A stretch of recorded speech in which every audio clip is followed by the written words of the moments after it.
What are some of the struggles, the fears, the obstacles that you have right now as you get ready to do the next stage, which is post beta?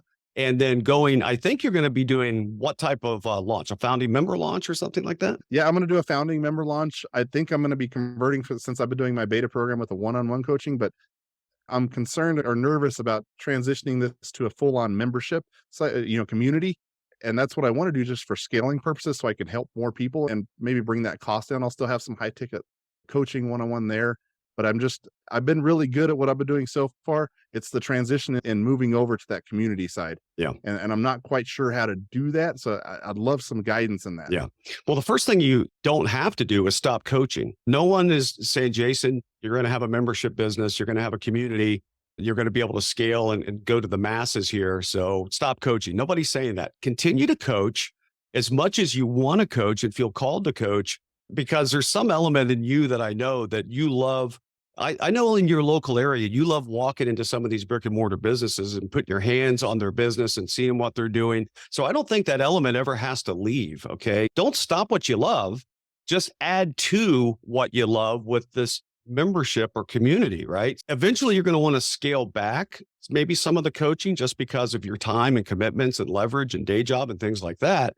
But I would say stay with what you love and continue to add on to it this profitable salesman community, because we've talked about this, you and I offline here, but when you get 100 members in your community, that's going to be the absolute perfect place to reach your hand down in and pull out these high ticket one-on-one clients from, right? You've built the know, like, and trust. They are already getting value in a community, in a membership setting. And some of them are going to have a few percent, 5%, 3%, 10% are going to have the means and the desire to take it to another level. And that's where your coaching will become just super valuable to them. And you could be very choosy on who you want to work with, and then ultimately how much you want to charge. And you can determine all of that from the position of how your membership is performing. So that's one thing I would say there. Does that resonate with you? Yeah. That way? No, that completely resonates with me because I thought it kind of had to be one or the other, or really how am I going to manage my time to do that? And so, no, that's definitely brings some clarity to that. So that's the first thing. The second thing is your Facebook group is this gold mine of members that are waiting on you. So you have 1,100 right now, high engagement. You're going to do a founding member launch. What's your membership out of the gate? Regular price going to be, not founding member?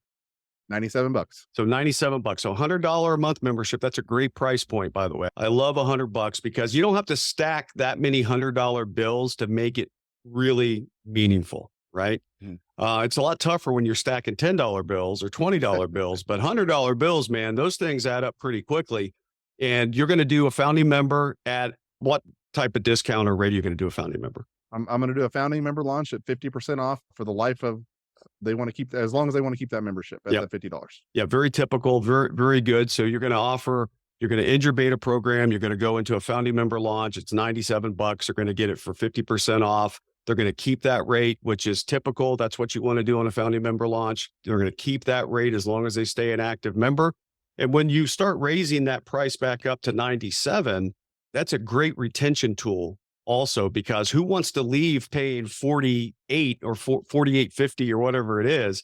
Who wants to leave paying $50 knowing that if they want to join again, they're going to have to pay $100? So that's a great retention tool. And I think for you, one thing you can do is really do a strong promotion into your Facebook group, really highlighting that 50% off founding member. I think you could pick up 50 members right there potentially with the engagement of that. Is that an area that you're really going to lean into your Facebook group for getting these founding members? Yeah, very much so. That's where my following is right now. And that's what I continually do. I'm growing at about 100 members a week within the Facebook group. I'm going to lean into that heavily. Again, it's that mindset transferring, saying, okay, is it worth this membership? Am I providing enough content for these people? Those are some questions that I have as well. Is, do I have enough content as I'm doing my beta launch and recording these 7 pillars? But you keep telling me, yes, you do. Just go.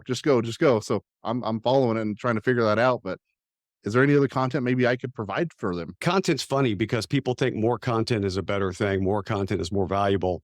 Many ways, it's the opposite is true. You want to give people as much content as they need to get a transformation, to get what they need. You don't want to be Netflix.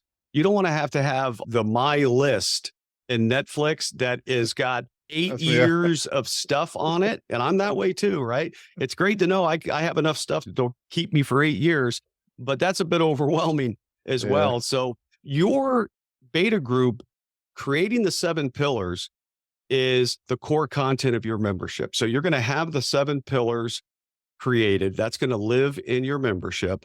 And that is good for now. So 7 pillars, that's the core training. What's going to make them pay every month is, number one, they're going to have this great training. Number two, they're going to have a way to talk to each other in a community that is full of people trying to figure this out with them. They're not alone, right? So they get to hang out and talk to them. And the most important thing, probably in your case, is your expertise. You're the product, right? You're the reason that they're going to pay 97 or 48.50 a month, depending on when they come in. You're the reason they're going to pay this because you have the background, the expertise, the experience. You know how to identify things quickly. You know how to get them course corrected quickly. So the stuff will keep them occupied in between calls, the pillars. Your weekly or biweekly call, whatever that schedule looks like, will get them there and get their specific questions answered. And then their ability to hang out with each other in between calls and then talk about what they're working on with each other is going to be inspirational and motivational for them as well. So I think that's all you need. Okay. Now, do you need to create more content over time? Yeah, maybe, but you don't need to be thinking, oh, I got to put a piece in a month or I'm not going to be able to keep these members. Absolutely not. You showing up on a regular basis is what's going to keep those members, and you pouring into them with your knowledge is going to be what keeps them. So I encourage you, don't go out and start trying to binge content to stick in there, because I think that could be counterproductive for you.